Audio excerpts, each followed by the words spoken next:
your best friend, Marilyn Rose, former California, where the zeitgeist where Maryland is here, where the perky and the fun, frolic, mayhem, and merry minutes. I can't find it. Anyway, we have a swell time. Speaking of swell and swelling and being swollen, there are things that we call on this planet Republic. They may or may not come from the planet Kolob, like Mitt Romney, but they are around. They are ubiquitous. They are political forces, and they have something to say. One of the great gifts that we have throughout history, whether it's Great Britain or here in America, specifically is that notion of satire. We do it much better. It seems in many other cultures. And some of the ways that we get actual news out is to make a proxy version of a news event in the form of fantasy, whether it's book, film, even poetry, and show people, demonstrate to them how silly stuff is by simply reenacting what's going on rather than directly saying it. And that's the beauty and brilliance of Saturday Night Live and other things, which for many decades have been able to tell us what's really going on in the world. We can now look at Jon Stewart and Comedy Central. More people get their hard news, more people get their hard news from Comedy Central than all the networks combined. Why? Because he's telling more truth than the other ones who are, America's most trusted news are keeping them honest. So I want to welcome in a band of brilliant who are also bringing forth this notion of religiosity and fundamentalist Bible thumping and all the rest of it, and have created a very entertaining way of telling the story that will unfortunately resonate so deeply with you. And they are the producers and stars of Ron and Laura, Take Back America, Mel England, Janice Markham, and Irene Bedard. Do you pronounce Bedard or better? Bedard. I knew it. I get 6 points for that. And all three of you in Ron and Laura Take Back America. The graphics are on your screen right now, not your screen, but the screen out there. And it shows Ron and Laura Take Back America. Ron and Laura Take Back America. Take a look at it while you're listening and talking to us, or pop in and join. You're certainly welcome to. It's a mockumentary. It's probably the best way to describe it. Satire about American politics, religion, Hollywood, health, food, nuts, reality shows, more nuts, areolas, all of it, the whole soup cat pizza. And I want to welcome all three of you here. And give us the quick upload about Ron. Give us the quick upload about Laura Take Back America. And Laura Take Back America. Well, Carrie, it's great to be here, and it's great to be here, and thank you so much for having us. I guess a couple of years ago we decided to make this little short film that evolved into a feature film, and it was really in response to the healthcare debate. Yeah, that was going on at the time. Yeah, that was going on at the time, and so that still continues. Going on. At the time, the CEO of this National Health Food chain. Well, we won't name it right now. But you mean Whole Foods? Anyway, you mean Whole Foods? You're in the news. You're in the news. Does it sound like Whole Foods? Does it rhyme with Whole Foods? Does it rhyme with Whole Foods? Well, in our movie, it's called Whole Foods. In our movie, it's called Guy.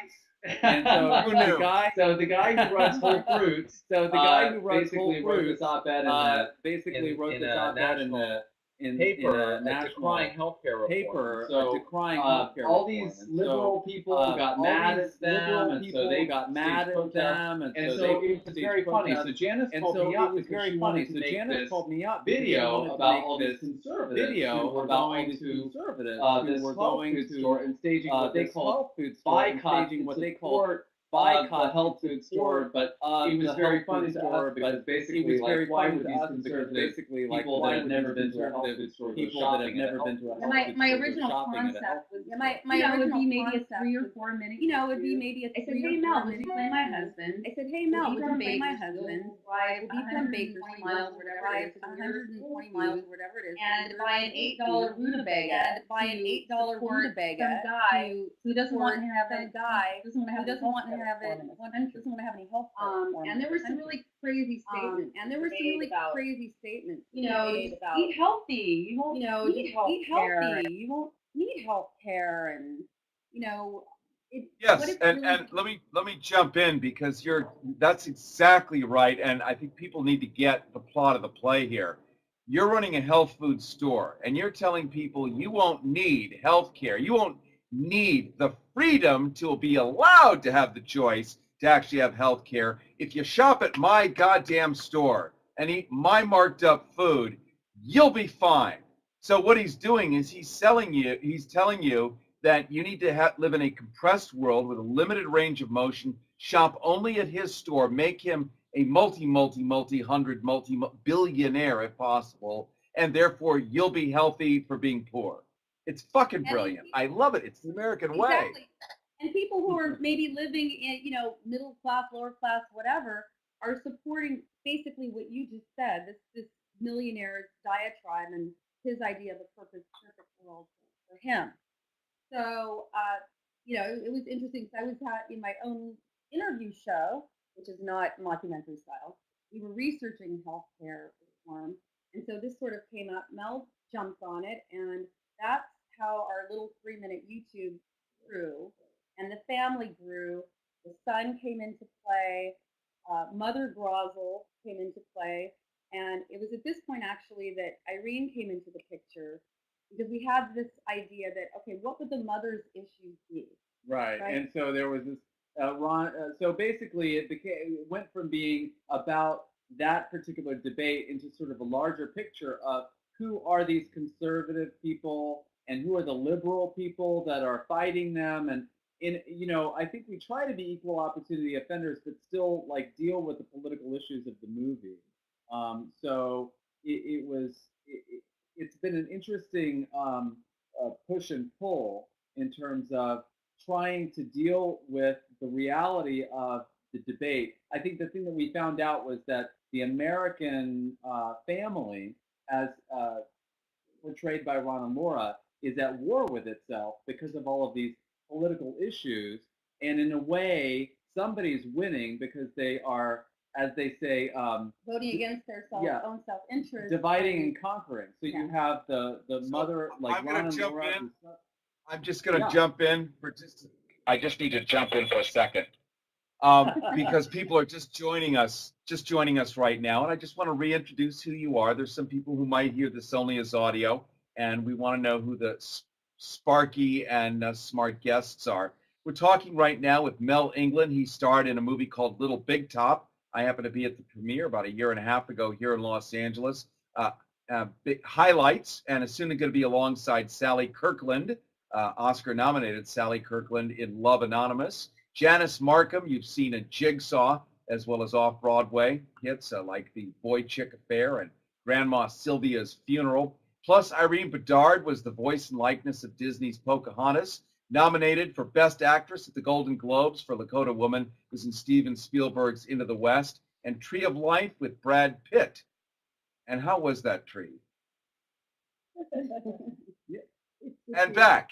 Now, let me just point out something else. You guys started a Kickstarter campaign, which is ending this Saturday, just a few days from now, and you've already raised 10 out of 15 grand that you're looking for to complete this movie that we're talking about right now, called Ron and Laura Take Back America. And the whole idea is that if you actually hit your goal of 15 and you're only 5 away, then the money will actually come to fruition and you'll actually be able to finish the production. So really, you're just looking at 5 grand, a couple of bucks here from everybody, and you hit your home run. You need that to raise the rest. And again, the project only gets funded if you hit that number. What would be the quick way for somebody to go and support that while they're watching this right now? They could just go to our website, ronandlauratakebackamerica.com, spelled just like it sounds, and that'll have a Kickstarter link. They can just click on that. They can see the trailer. They can find out more about the movie and make a contribution. People can donate at all levels. If it's $1, if it's $5, $100, they want to be an associate producer, please come on, bring it on. We've been $5 grand, only $5 grand. Yeah, but it's really interesting. That's a fair rate. Right? It's also allowed people to, like many of our friends, to sort of help make the movie and to participate. You know, so that's been really wonderful too. Now, if and I'm sorry, there's a bit of a delay here, so I apologize. I'm not being overtly rude, just covertly rude, because we're stepping on, not our fault, but the technology still has to kind of figure itself out, and maybe in a year or so it'll actually be in sync. You'll note, as an homage, I wore this T-shirt, "Healthcare for All," seeing as that is what you guys are. And this is why it is doubly and triply an important feature film, starting as a 5-minute YouTube, ending up as a feature-length film, is because you are actually fighting for the idea. Remember, we are a free people, and we're told that every single day, unless we, you, me, the people, want to actually get together on our own and take care of each other. Then we're socialists, we're communists, and we must be put in prison. And I love the fact that you're dealing with these ideas using satire and actually putting in people's faces the ridiculosities that are put forth that go against people's own personal best interests as being the higher road that people like Mitt Romney, who comes from the planet Kolob, are trying to present as the better way of life. Not that I don't think the planet Kolob is where I would like to live someday, but unfortunately I was born Episcopalian and not Mormon. So my people, I'm told, simply don't understand the truth. And you guys get into the truth in your movie, Ron and Laura, Take Back America. You talk about these wonderful religious moments that the rest of us neophytes and Luddites, knuckle-walking Hispidulates can't seem to wrap our minds around. Yeah, what do you think, Irene? And that would be your cue. Oh, yeah. Go ahead, That's Irene. Irene's cue. To take on the, hypocrisy of, hyper religiosity. Well, I mean, I think that, my character is Muslim, and the fact of the matter is that no matter what religion she is, they don't see beyond this what her outer garb is and what she's wearing, and I think that we do that a lot to ourselves and to each other, and just look at somebody and label them who they are and why they are, and I think this film takes a look at just how ridiculous I think not just Ron and Laura might be, or it's as you said, an equal opportunity satire. It's a satire, so it's satirizing everyone. It's everyone through that eye, and it's fun. It's fun. So we're going to do something fun for you guys. We're going to take some video calls in just a minute because people do want to talk to you. You want to talk to them. And you are based here in LA. You are Hollywood. And this is exciting for people all over the world to remember that not everybody in Hollywood is just a money-grubbing, slutty blowjob Kardashian like me. That some people are like you and are evolved and higher thinkers.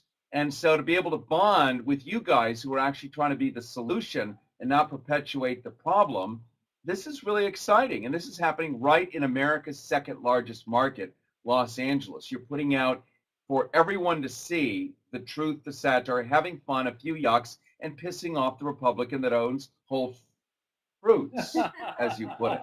While we get queued up to do that, if you'd like to pop on, you need to click the camera down in the center. You're going to see a little camera icon on your screen on the very bottom bar. It'll say on air. It'll say, right now it says 14 minutes, 57 seconds. Then you'll see an audio icon and then a movie camera icon in the middle of the screen.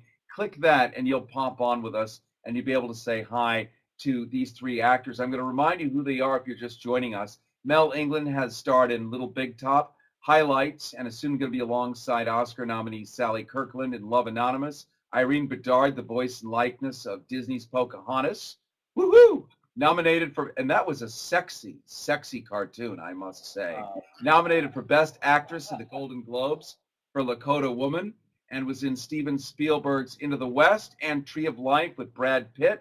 Janice Markham, who we all know from Jigsaw, as well as off-Broadway hits, The Boy Chick Affair and Grandma Sylvia's Funeral. Together, all three have put together, originally it was a 5-minute YouTube, turned into a feature-length film called Ron and Laura Take Back America. We can kind of imagine who they are in many ways. I'm going to give you the quick synopsis here so that you can sort of get a 1-minute upload of what it's about. They're a conservative suburban couple from Bakersfield, California, and they decide to star in their own reality show about their activism. After seeing a 24-hour cable news coverage of a national health food controversy, Ron and Laura join the movement to take their country back from the Euro Union conspiracy.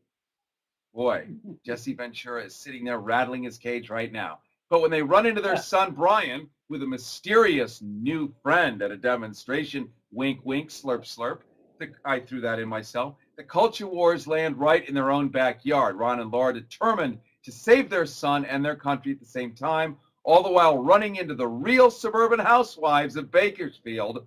Holy shit. That's all I can say. The real suburban housewives of Bakersfield, health food nuts, and pyramid scheme yoga teachers. In the final showdown, Ron and Laura go off the deep end and take their activism to the next level, all the way to the most important man in America himself, America's #1 top reality star designer, Bob Zaki. And so you guys, it's a beautiful moment.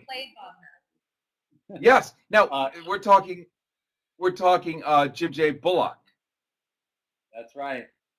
Yes, a big gay icon and a big gay, known for Too Close for Comfort. Huge. I think I ran into him in a local homosexual tavern here in West Hollywood about a year ago, and it was unmistakable.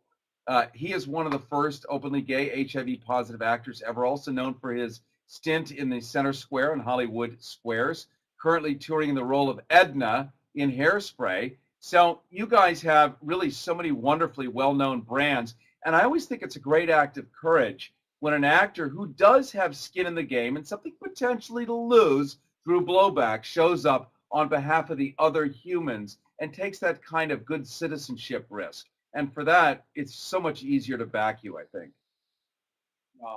Yeah. Well, I don't know that Jim really thought twice about doing it. I mean, he was so gung-ho from the very first day. But it's really interesting. I mean, I didn't even know until we met him and we're talking to him that Jim actually was like this openly HIV positive actor. He's really been on the forefront of so many, he was sort of like, out before Ellen was out before Rosie was out. That was a really big deal, I'm sure you remember, Carrie, back in the day, with all the things that were going on in the middle of the late 80s and stuff. So I think, so many of us have been in these positions of being pioneers of different issues. Irene's been a pioneer as a Native American actress, an activist. So it's an honor, I think, for Janice and I to be working with people like Jim, like Irene on this project. It's been really remarkable. Well, I would love to invite folks to video chat with all of us. Again, this is a brand new platform, and we're still in a beta sense here, but we're able to do a lot of cool stuff with it. So if you'd like to just check in and have your face seen and connect with these cool, wonderful people, just click the video camera button. It looks like a movie camera in the lower center of your screen, and you will magically pop on. And if we're really lucky, there'll be audio, unless you really just want to do it the other way. It's all good. We vote yes. We're talking right now with 3 wonderful actors with good hearts. They're smart and they're funny. That helps when you're doing a comedy. We're talking to Mel England, Janice Markham, and Irene Bedard. Ron and Laura TakeBackAmerica.com is the website. Ron and Laura TakeBackAmerica.com. And at this point in our political discourse, when we've got, a guy running for president on one side of the aisle, another guy running for president on the same side of the aisle, just with a different funny hat, it does look kind of grim because there isn't much education out there. What's the end game? What is the end game of where they go, where corporations go when they're people too and have all this kind of power? And so it takes fun, entertaining satire to actually physically demonstrate what stuff really looks like and how we might be able to interpret and think about it. And that's why we're grateful to Mel and Janice and Irene for putting together Ron and Laura Take Back America. What about feedback from the religious right for you guys? What are they saying? Are they abundantly thrilled, or are they somewhat underwhelmed? Well, I don't know. We really haven't sort of tested those waters yet. It is going to be really interesting to see the reaction. One of the things that's been most interesting to me as a political activist, I have my interview show. I've been working on Press for Democracy, which is on Free Speech TV, my little plug. But what's been really interesting, it has actually been the reaction from some of my colleagues, some of the political activists that I work with, saying, well, why would you have, quote, protagonists who are akin to, Tea Party activists who were trying to battle their agenda? How can you actually have lead characters that you can even be, sensitive about when they're Bible thumping and doing all this crazy stuff? And not to skirt over your question, because that's really interesting. I'm gonna go there, but we're so focused on what the religious right, what kind of nasty letters we might get from them. We actually weren't prepared for some of the concerns, right? We had from our own people, It is interesting because I think, Janice and I ultimately, of course, had to approach Ron and Laura like they're human beings, because they are, and to find the heart and the weaknesses and to really kind of understand, when you're an actor, you're playing somebody, you can't play them as a villain or as a we really try to find these people's human side. And so it's interesting because I think the film ultimately is trying to show how much we all really want to be in community, and how this broken dialogue that we all take on as if it's ours. It's like they program you with, say, from the Democratic Party or from the Republican Party. And so often that's not actually what, our hearts want to say. And, so whether it's from the left or from the right, it's just interesting. I mean, the basic issues of being a human being, regardless of whether you speak, English or Swahili, it's all the same. And I think so. We really try to show these people as human beings. I mean, will we piss off some evangelicals? Probably. Yeah. I mean, we couldn't really help, some of the, hypocrisy that we wanted to show. We had to get it in there as we see it. But by the same token, I think that we did a pretty darn good job sort of treading that water of parody and poking fun, but also, not losing humanity in the story.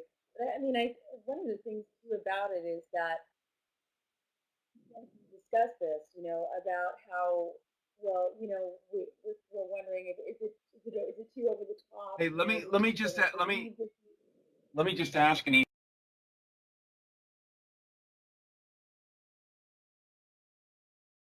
Broadway, which is where some of you guys are from, really belted out like Ethel Merman. Remember what Cole Porter said?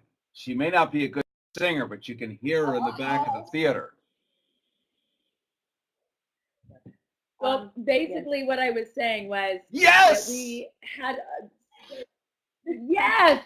we had those moments where we thought that maybe it was a little over the top, or that nobody was going to believe that this might be something that would fit within the realm of reality, and then something completely ridiculous would happen. Then Rick Santorum came up into the picture, and we're like, oh, we have to up our game. I mean, for instance, we have a Tea Party style candidate. And when we were first working on our outline, what are some of the things, that we're going to have this Tea Party type candidate say? we were thinking, okay, this is really crazy. She's she's calling out the Jews and the Muslims and yeah, she attacks the Jew-run media, and she, says bad things about homosexuals are going to burn in hell, and she talks about the homo-Muslim agenda, and all these things that at the time we thought this is way over the top, and we just thought it was like exaggeration, like Saturday Night Live stuff. And then like literally it was weeks later that Sharon Angle and these people were actually saying this stuff in reality. And so I think to sort of speak to a larger point that you made, Carrie, we're trying to use story just to, as Shakespeare said, show a mirror, up to nature. It's very simple. It's like sometimes as artists, we have the ability to use stories to simply show things for what they actually are. And it's not really, like if that pisses somebody off, it's like, well, then change who you are. Because we're just showing things as they are. It's not like, it's so bizarre. It's not like we're making this stuff up. I mean, it's weird. It was weird, Carrie. I mean, seriously, Mel would be calling me going, oh my gosh, we have to make our script crazier because look what Rick Santorum just said. And reality is getting crazier than our satire. Right. Yeah, and great. It's not like you guys are doing Salvador Dali or Dada. You're actually reflecting mainstream political thinking. That's the part that's so really profound and amazing. Like what did you say? The Muslim homo agenda. I'm trying to understand that, frankly, right? Islamo homo. I mean, come on, right? It's such make believe, but they know that Mildred in Ohio, in her lazy boy with the massaging nubbins in the bottom of her swollen feet, she doesn't know it's not true, and they're banking on that. And that's how they get ahead, and you guys simply illustrate how ridiculous that is. Yeah, someone just made a comment that is so funny because Mel and I just recently talked about this. It's like SNL just using Sarah Palin's actual words. And when we would read copy of Sharon Angle and some of this other material, what was her name? Christine O'Donnell. Christine O'Donnell. I miss her. Actually, kind of who. Right. Well, watch our lovely Tracy Olson, who is sort of loosely based on her. Well, maybe not so loosely based on her, but we could have actually taken some of the text of some of these people verbatim and used it and have it come off as parody. The sad thing is, I think for me personally, is having been from the South and grown up gay in the South and to see the political rhetoric. You're gay? Yeah, I'm gay. Sorry, Janet. Oh my God! I know, she's been in love so with much me. For your dating. Oh my God. Hello. What was that? I don't know. We got a thundering voice. Yeah.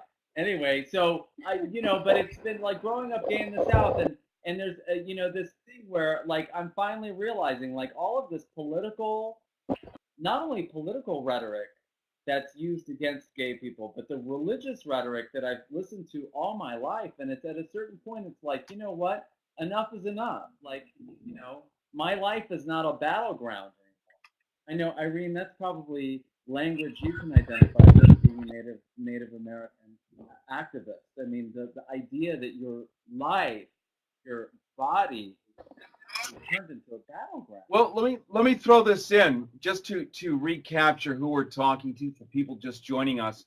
We're talking to Mel England, starred in Little Big Top, highlights, soon alongside Oscar nominee Sally Kirkland in Love Anonymous, Janice Markham from Jigsaw, you know her from there, as well as the off-Broadway hits The Boy Chick Affair, Grandma Sylvia's Funeral, Irene Bedard, the voice and likeness of Disney's Pocahontas, nominated for Best Actress at the Golden Globes for Lakota Woman in Steven Spielberg's as well, Into the West, Tree of Life with Brad Pitt, and both of you, Mel and Irene, I believe, are both Native Americans. Am I right on that?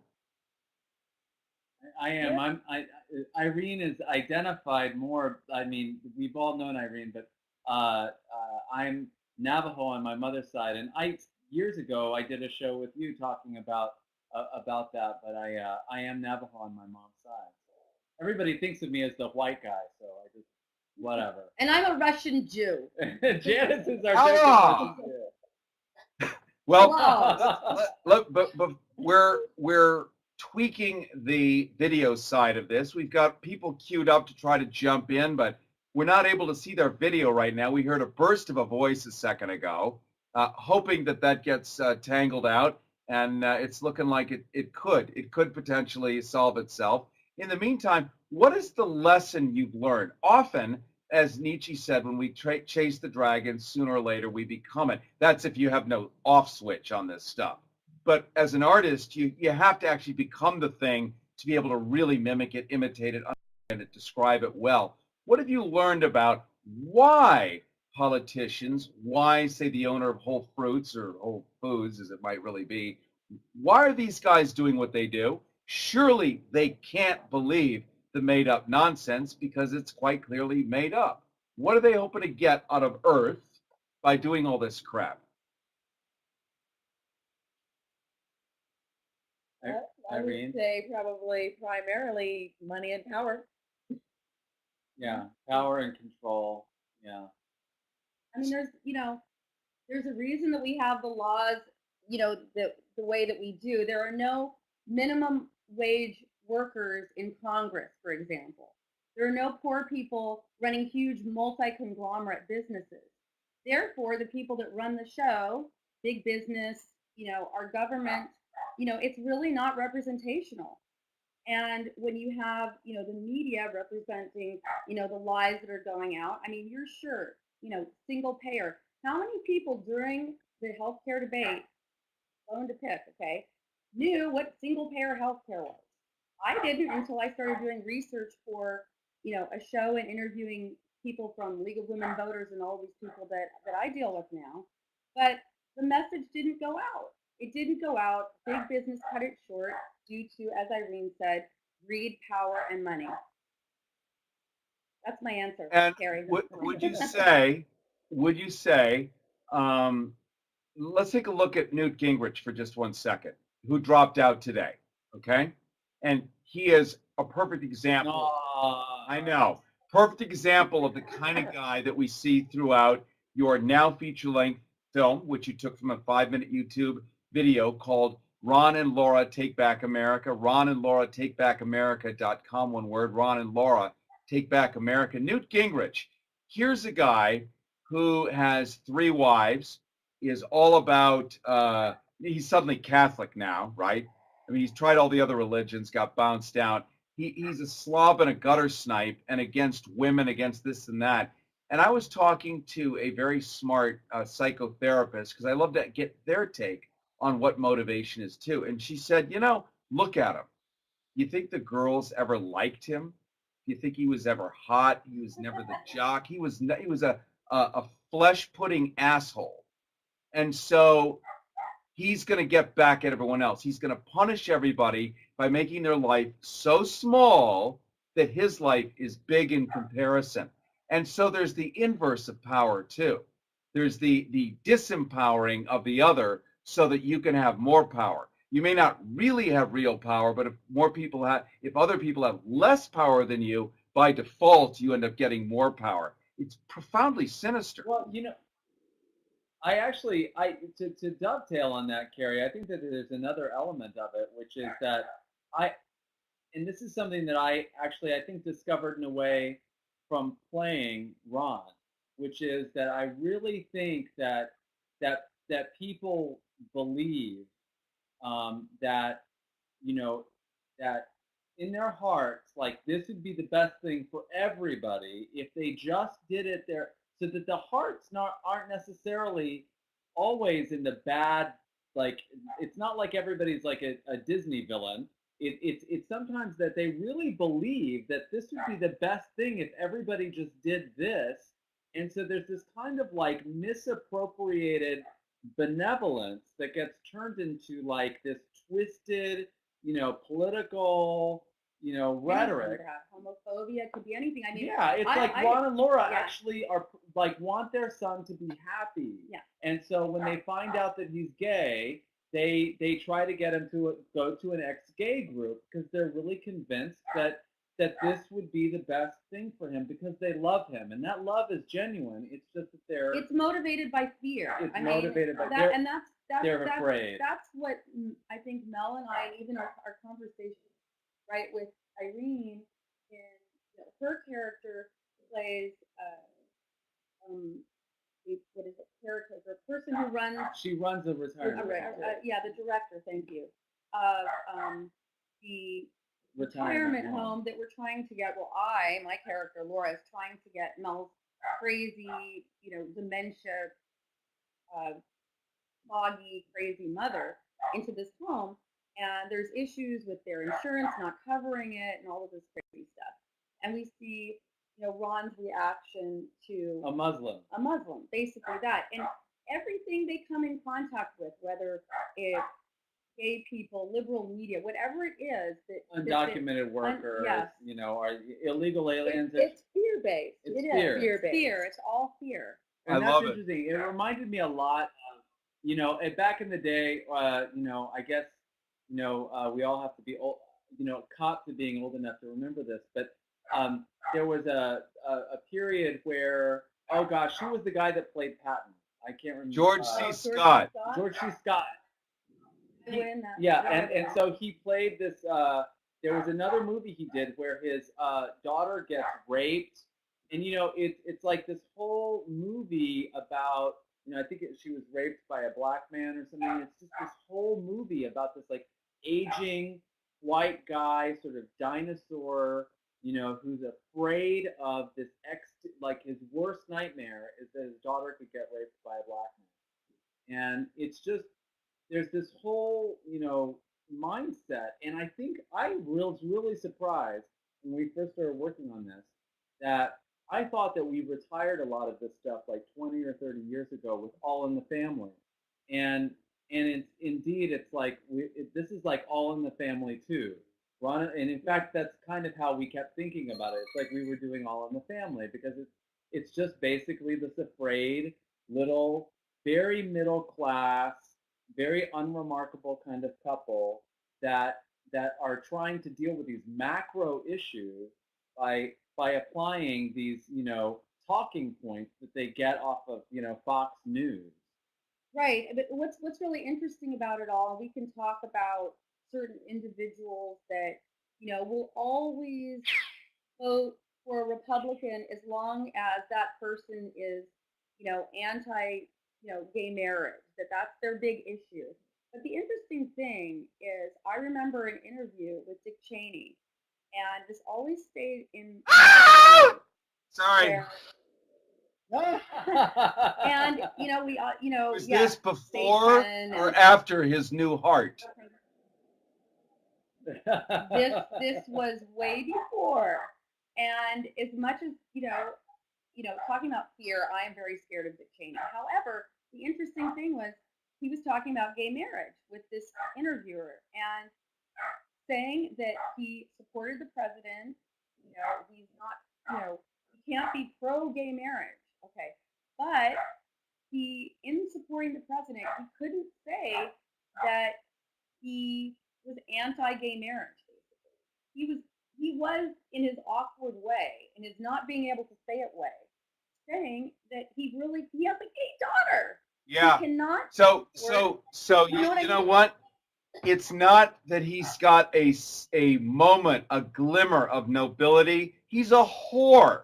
The only reason he didn't go out and say it after slaughtering 1,400,000 people in Iraq and Afghanistan without even an eye blink, without all the no-bid contracts from Halliburton, including whether it was Hurricane Katrina, Iraq, Afghanistan, or even just recently in the cleanup of Irene that ran up the East Coast.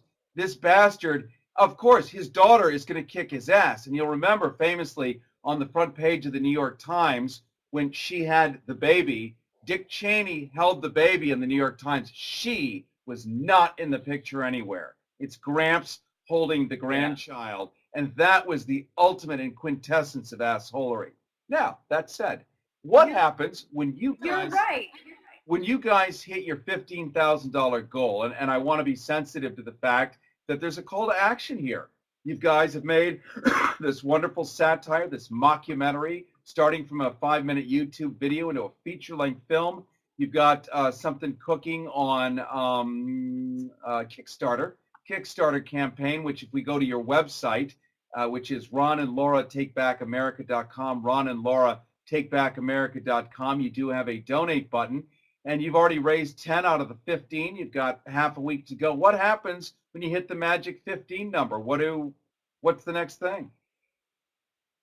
Well, this money actually that we're raising right now is for just to finish post. So we basically finished shooting the film, and for people who don't know what post means, or basically it's cereal like company, the last of the.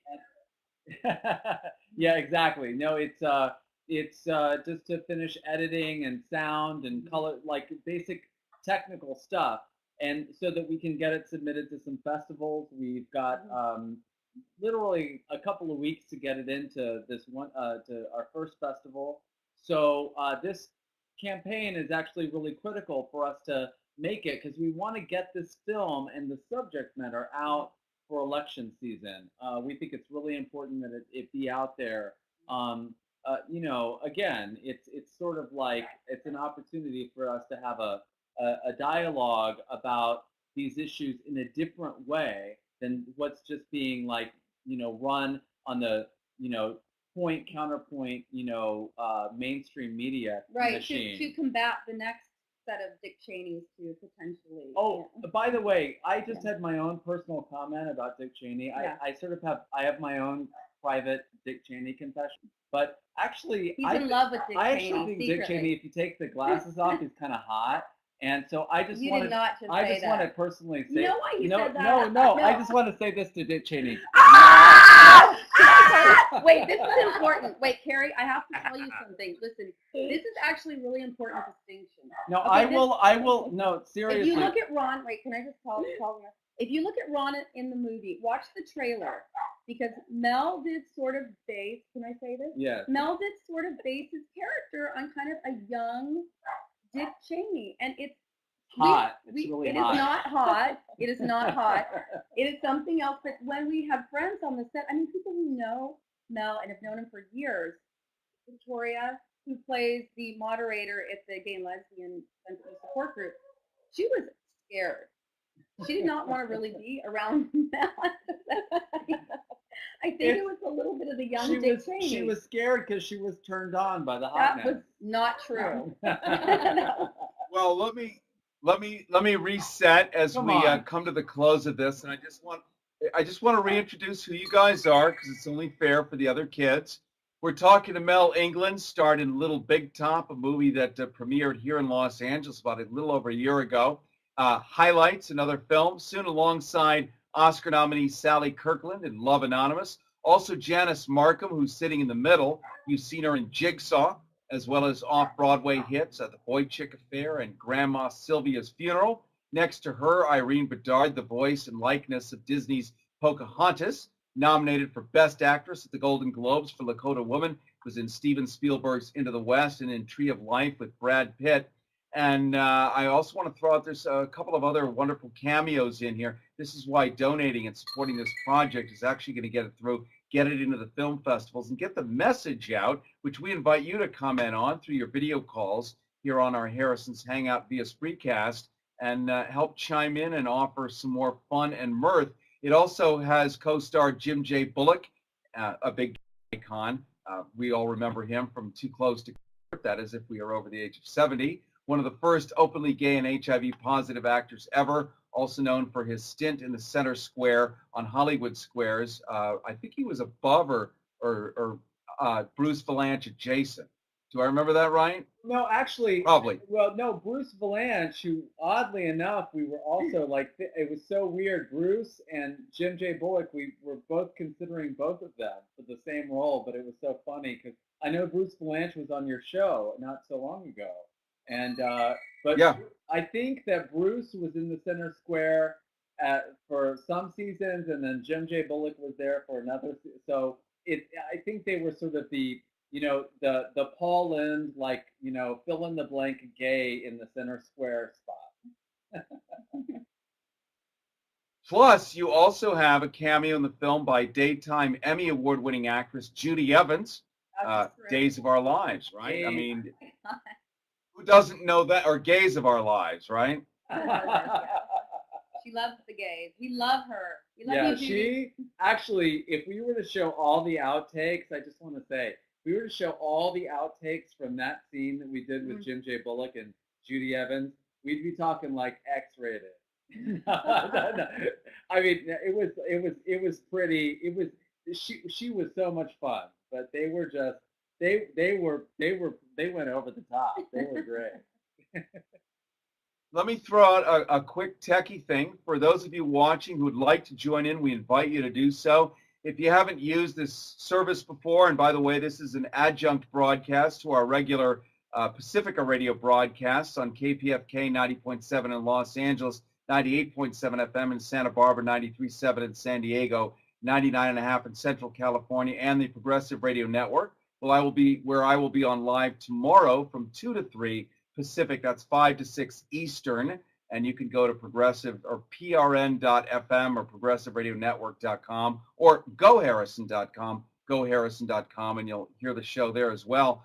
You can go to the bottom of your screen there, and you'll see a little icon to the right of the on-air button, and it's a little little movie camera icon. If you click on that, we'll be able to bring you in to the conversation. So we hope that's as easy as my description. It's really not, but it's possible because we're all here, and somehow we the fuck did it, right? Don't swear on the radio. I want one of those. So I got this at Bed Bath & Beyond for $4.95. You need one. They come in purple, too. That's going to be our first stop tomorrow. All right. Can I make an unfunny plug really quickly, Carrie? Is that okay? Sure. Of course. Your shirt reminded me. For those local in Pasadena on May 12th, there's going to be an all-day conference about healthcare reform. And if you go to the League of Women Voters site, or if you want to contact us, I can give you more information. If you want to know more about the Affordable Care Act, that's Obamacare, or how to get more involved in getting the single-payer health care moving in California and nationally. There we go. Thank you. Well, let me ask you a quickie question, because this, again, helps explain to people. If all they've been told over and over again ad nauseum is that Obamacare is poisonous, the worst thing in the world, it's tantamount to communist from a Negro Muslim, et cetera, et cetera, et cetera, yeah, it frightens people. Why would somebody want what the Republicans call Obamacare? What's the upside? Nobody gets to hear that part. And here you're suggesting that there may be something good about it. What is the good thing? What is the good thing about a single-payer health care plan? Oh, no, Obamacare is not. Yeah, what does that mean? Remember Mildred in her Lazy Boy. Right. Going socialist, homosexual, Muslim, Indian, Lakota. Well, this was actually the frustrating thing for those of us who were fighting for a Medicare for all type of plan, a single-payer health care plan. The biggest problem with Obamacare, even though it did make certain strides, is it basically kept the insurance companies still in power. What we wanted, what we've been trying to fight for, those of us for a single-payer plan, is to basically have what single payer means is there is a single payer, which is the government. You choose who your doctor is, you have total control over that. The billing goes through the federal government, which means approximately a 3% overhead as opposed to the 30 to 40% overhead that we have the insurance companies charge. Because you have to, you have to pay for profit. I mean, you have to, like, that's what you're paying for. You're paying for... And advertising. Yeah, and advertising and profit. So, and that's the same thing that's going on actually in all levels of our government. $1.6 trillion last year for the war machine. Although they call it, they say, interestingly, Carrie, that it was only 500 or 600 billion for the Department of quote unquote defense.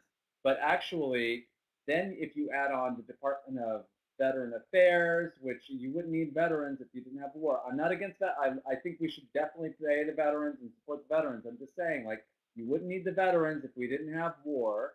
Then if you include the Department of Homeland Security, which we didn't need until after the war started because of 9/11, so then you have that. Then you have to pay for the interest on all of the last year's war. So it comes to $1.6 trillion.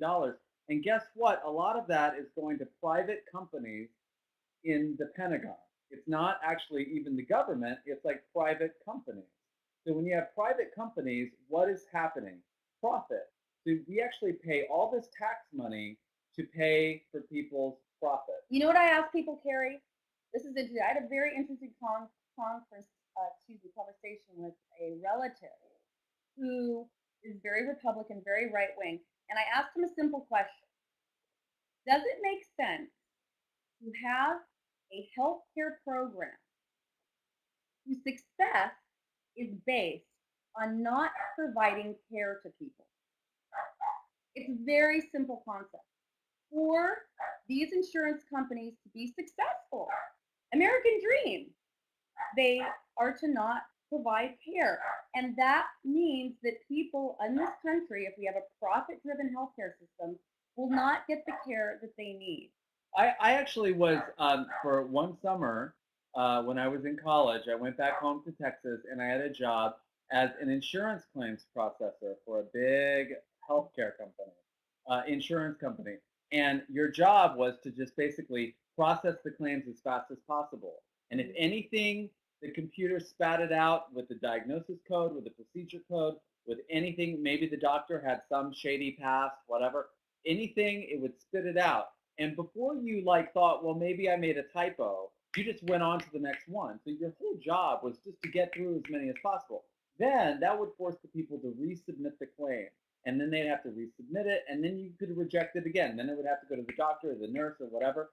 It was the most inhumane thing I ever had to do in my life. And I actually quit the day that I got, because this lady's claim had been submitted and submitted and resubmitted and rejected and rejected. And then she was with a picture of herself because she was having some kind of breast cancer. And it was and I saw this picture and that was the day I walked out, because it was so upsetting that basically people are having to subject themselves to this just to get treated like human beings. And we're not even going to talk about medical debt, which is unknown in other developed nations, which is, just something that, we're just kind of used to here, that, of course people lose their home. Well, and there it is right there. Like you said earlier, they tell you that it's about freedom. So it's the freedom to be in medical debt. That's actually what it is. You're free to get into debt. And that's when the Orwellian fix is on. It's when freedom means being enslaved, when war is peace, when, and that's, okay. Anyway. And getting back to Ron and Laura, if we can go full circle here, one of the things that was really important to all of us was to show how these two people who basically end up losing their health care, they because of lack of hours, Ron's job, they don't even have a primary care physician, but they're going to fight Obamacare, which makes some little strides. It's incremental. It's not an overhaul of the system that I believe it needs. It's even the little strides, like, okay, a kid can stay on their parents' health care till they're 26, those tough years in college and trying to get a job. Some of those, or, pre-existing conditions. You're going to get dogs.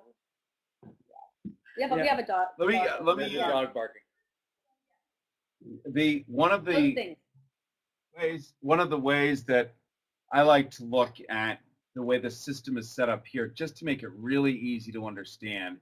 I was just in Vegas last week, and in the hotel I stayed in. What happens in Vegas, Dave? Yes, and I saw 40 sets of bare breasts. That would mean 80 individual teats encircled by an areola. It was a miracle, I have to tell you that. But in order in the hotel to get to registration, to get to the lobby, you must go through the casino. In order to take a whiz, you must go through the casino. In order to get to your room, through the casino. Oh, you want to eat something, you go through the casino. You want to do this, you go through the casino. It's the same thing with the medical system in the United States. If you want to get to your doctor here, You have to go through the casino, which is health insurance that has nothing the fuck to do with medicine. But you have to go through the casino because the Vegas thinking is at some point you're going to get tired because you have a bad hip. You're going to plop down into one-armed banker and throw your last money in it, pull the thing and hope for something better. And it's the same crap. Everything is a casino, whether it's credit default swaps, no matter what it is. We are all forced to live in a theme park. We have to walk through the casino to get from A to B. And I'll tell you, I'm mad as hell, and my hemorrhoid is flaring up. I hope you have insurance. Right. I'm sorry, it's pre-existing. Pain in the ass. Yeah, no. Well, I want to thank you. Yeah, go on. I was just going to say I want to thank you guys for having come on, and let's do our call to action again for your Kickstarter campaign, which is ending this Saturday at 8 o'clock. You've raised 10 grand out of 15.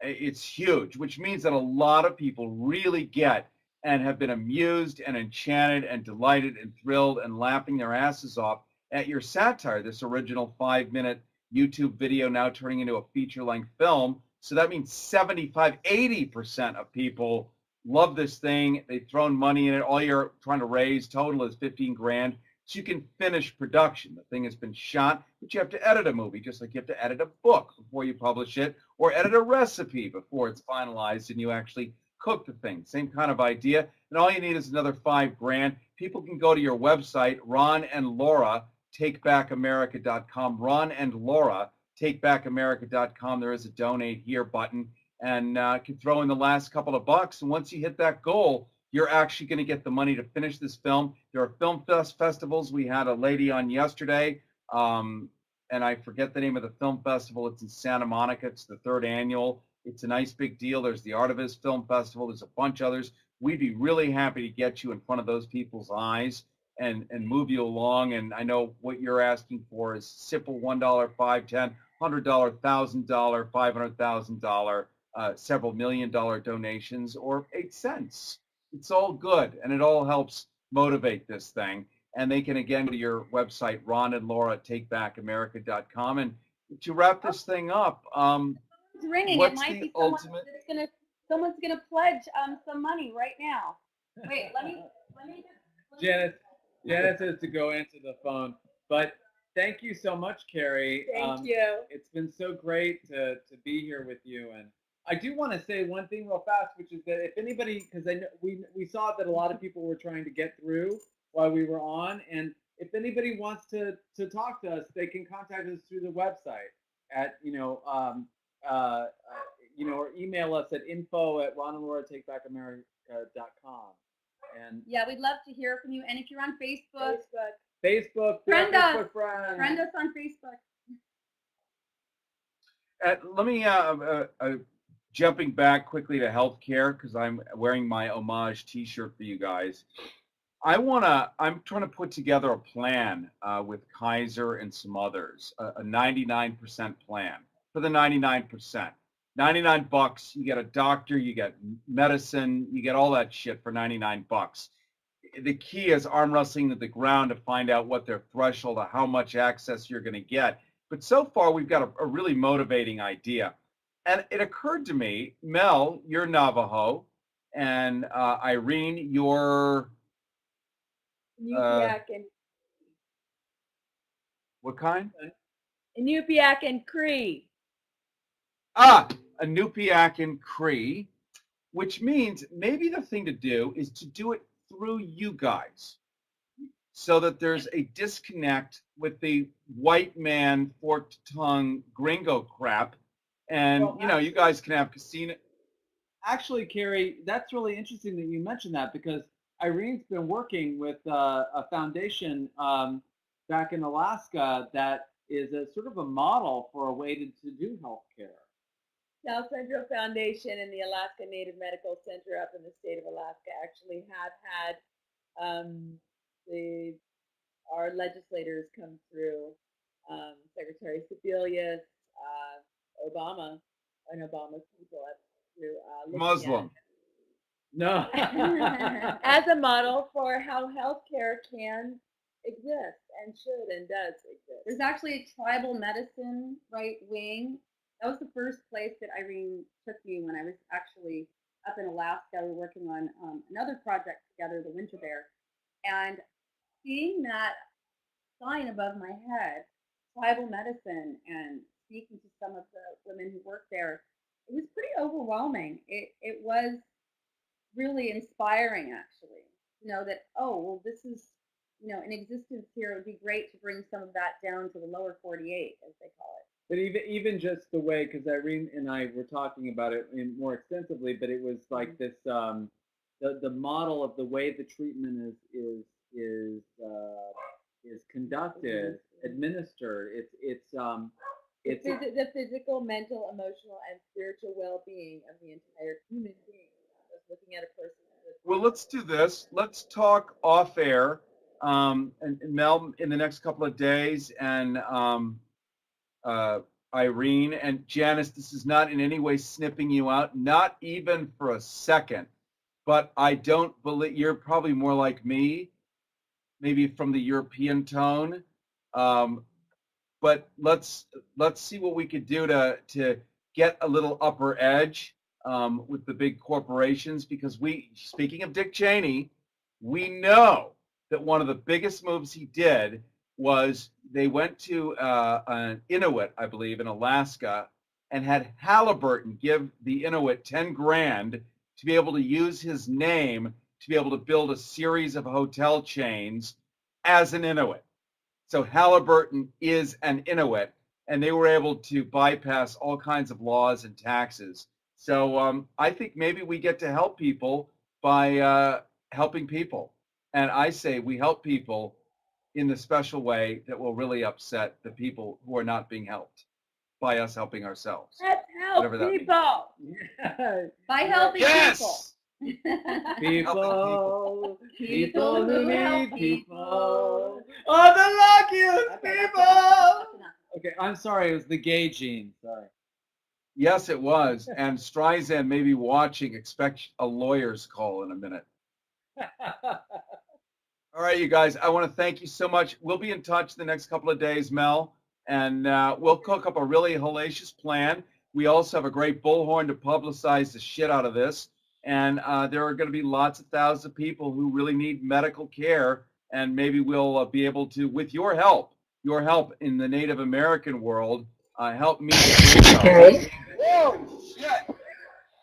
Oh, wow. Now we got somebody on. And she froze.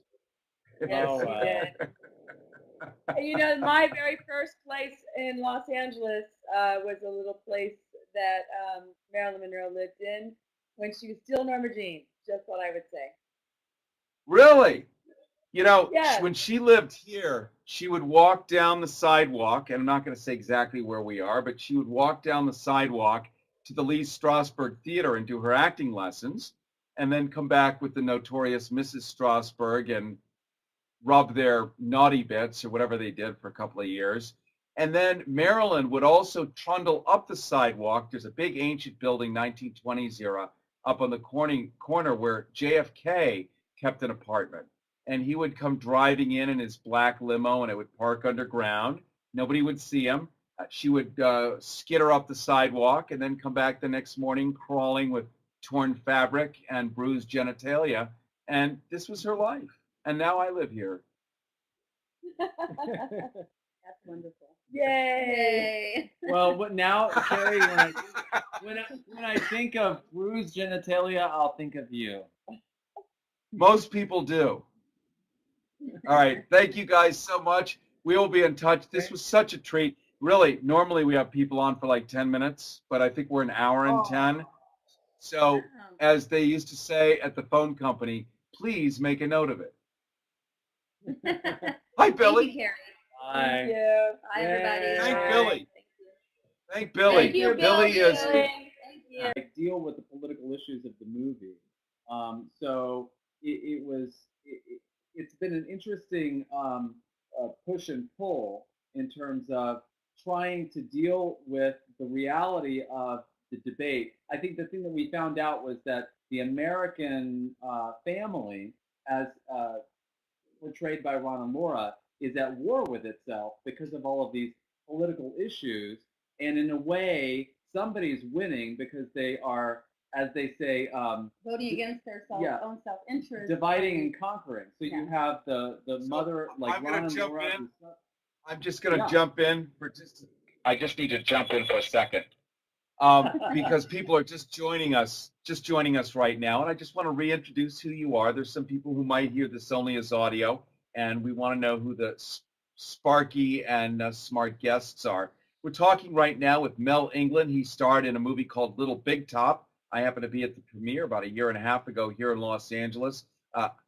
Big highlights, and is soon going to be alongside Sally Kirkland, Oscar-nominated Sally Kirkland in Love Anonymous. Janice Markham, you've seen in Jigsaw, as well as off-Broadway hits like The Boy Chick Affair and Grandma Sylvia's Funeral. Plus, Irene Bedard was the voice and likeness of Disney's Pocahontas. Nominated for Best Actress at the Golden Globes for Lakota Woman, was in Steven Spielberg's Into the West. And Tree of Life with Brad Pitt. And how was that tree? And back. Now, let me just point out something else. You guys started a Kickstarter campaign, which is ending this Saturday, just a few days from now, and you've already raised 10 out of 15 grand that you're looking for to complete this movie that we're talking about right now, called Ron and Laura Take Back America. And the whole idea is that if you actually hit your goal of 15, and you're only 5 away, then the money will actually come to fruition, and you'll actually be able to finish the production. So really, you're just looking at 5 grand, a couple of bucks here from everybody, and you hit your home run. You need that to raise the rest, and again, the project only gets funded if you hit that number. What would be the quick way for 3 or 4 minutes? You know, it would be maybe a 3 or 4 minute. Play my husband. I said, hey Mel, would you play my husband? We'll be from Bakersfield, miles, whatever it is, 120 miles, whatever it is, and buy an $8 rutabaga. And buy an $8 rutabaga. Some guy who doesn't want to have any health. And there were some really crazy statements. You know, eat healthy. You won't eat healthy. You won't need health care, and you know yes, and let me jump in, because that's exactly right, and I think people need to get the plot of the play here. You're running a health food store, and you're telling people you won't need health care, you won't need the freedom to be allowed to have the choice to actually have health care if you shop at my goddamn store and eat my marked up food. You'll be fine. So what he's doing is he's telling you that you need to live in a compressed world with a limited range of motion, shop only at his store, make him a multi-hundred, multi-billionaire if possible, and therefore you'll be healthy for being poor. It's fucking brilliant. I love it. It's the American way. And people who are maybe living in, you know, middle class, lower class, whatever, are supporting basically what you just said, this millionaire's diatribe and his idea of a perfect world for him. So, you know, it was interesting. I was in my own interview show, which is not mockumentary style. We were researching healthcare reform, and so this sort of came up. Mel jumped on it, and that's how our little 3-minute YouTube grew, and the family grew. The son came into play. Mother Grozzle came into play. And it was at this point, actually, that Irene came into the picture, because we had this idea that, okay, what would the mother's issues be?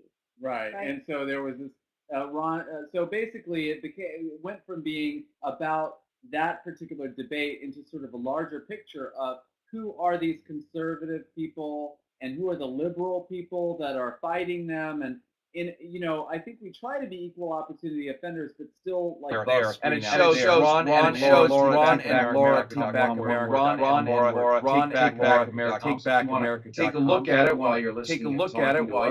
Pop in and join. You're certainly welcome to. It's a mockumentary. It's probably the best way to describe it. It's satire about American politics, religion, Hollywood, health food, nuts, reality shows, more nuts, areolas, all of it, the whole wrapped into one. And I want to welcome all 3 of you here. and welcome give us the all quick three of you upload here. about Ron. And give us the quick and upload about Laura, Take Ron Back America. and Laura, Take Back America. Well, Carrie, it's great to be here, and Carrie, it's great to be here, and thank you so much for having us. I guess a couple of years ago, we decided to make this little short film that evolved into a feature film, and it was really in response to the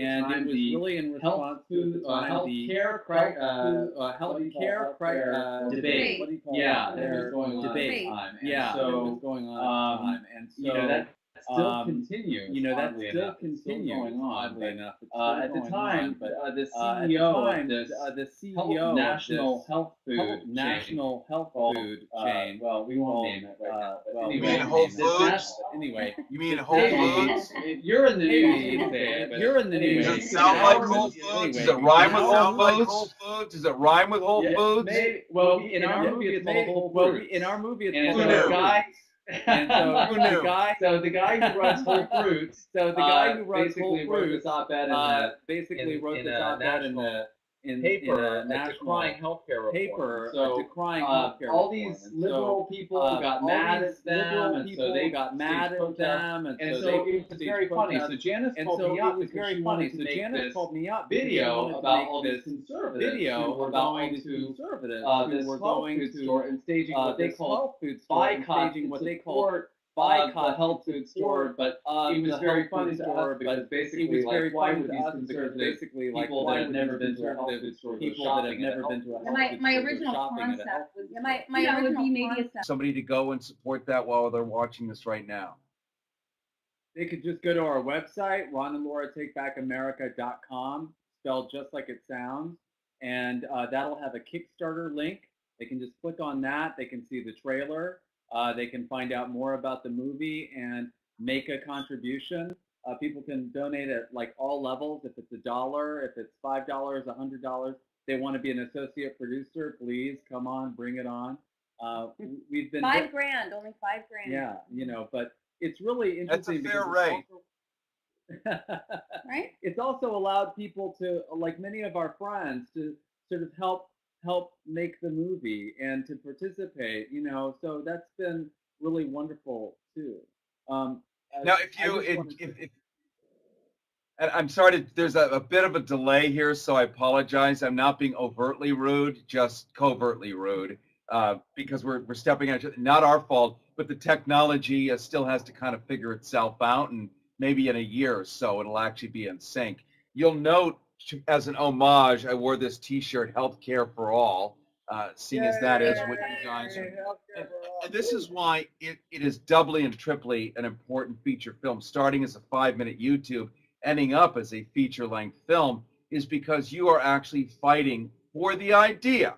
Remember, we are a free people, and we're told that every single day, unless we, you, me, the people, want to actually get together on our own and take care of each other. Then we're socialists, we're communists, and we must be put in prison. And I love the fact that you're dealing with these ideas using satire and actually putting in people's faces the ridiculosities that are put forth that go against people's own personal best interests as being the higher road that people like Mitt Romney, who comes from the planet Kolob, are trying to present as the better way of life.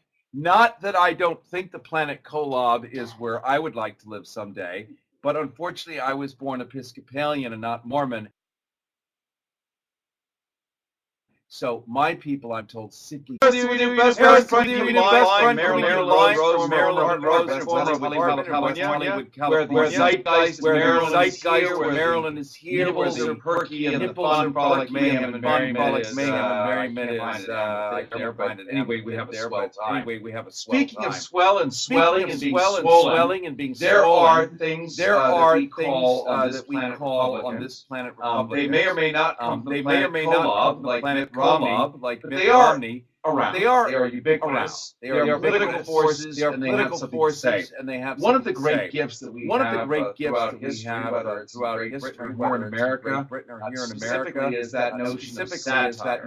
We do it much better. We do it many other cultures, and some of the ways that we get actual news out is to make a proxy version of a news event in the form of fantasy, whether it's book, film, even poetry, and show people, demonstrate how silly stuff is by simply reenacting what's going on rather than directly saying it. And that's the beauty and brilliance. And that's Saturday Night Live on Saturday Night Live, which for many decades, really going on in the world. Really going on with Jon Stewart and Comedy Central. More people get their hard news from Comedy Central than all the networks combined. Why? Because he's telling more truth than the other ones who are, America's most trusted news are keeping them honest. So I want to welcome in a band of brilliant who are also bringing forth this notion of religiosity and fundamentalist Bible thumping and all the rest of it, and have created a very entertaining way of telling the story that will unfortunately resonate with you. And they are the producers and stars of Ron and Laura, Take Back America, Mel England, Janice Markham, and Irene Bedard. You pronounce Bedard or better? Bedard. You got it. You do it. I knew it. I get 6 points for that. And all three of you in Ron and Laura Take Back America. The graphics are on your screen right now, not yours, the screen now.